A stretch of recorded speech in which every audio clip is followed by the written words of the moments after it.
afternoon, everybody. Good afternoon. How are you? Good to see all of you.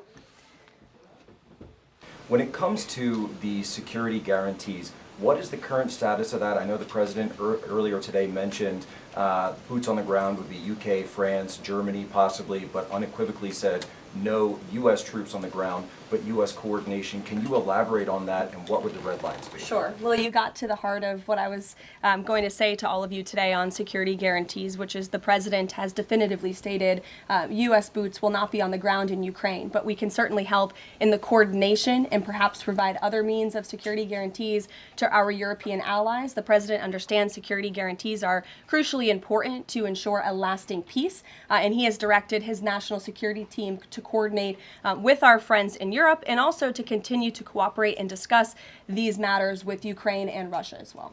Karoline, now, Antitrust division is working.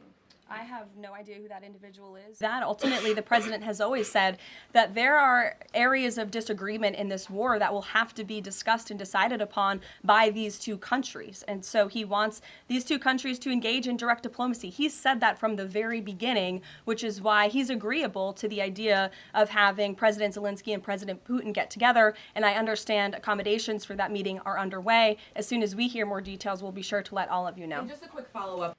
The Probably. European leaders do. Well, And President Putin himself said that, by he the way. did say that. Haley. Hey, thanks, Caroline. You made clear no U.S. boots on the ground. Is the President considering U.S. boots in the air as a form of a security guarantee? Look, that was something the President mentioned on his interview this morning. It is an option and a possibility. I won't certainly rule out anything as far as military options that the President has at his disposal. I'll let him do that. I can tell you he's definitively ruled out boots on the ground. Sure. He remains determined to do that. Go ahead. Can you confirm that Putin suggested Moscow as a venue for the bilateral talks? And if so, doesn't that indicate that Putin is perhaps not serious about this, that he's suggesting a venue that there's no way that Zelensky is going to go to?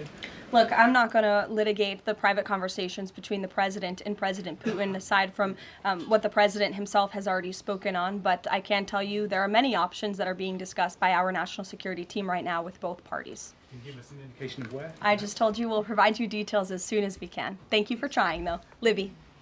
Into bringing this war to an end, and he remains determined to do that. Also, Go can I ask ahead. you about the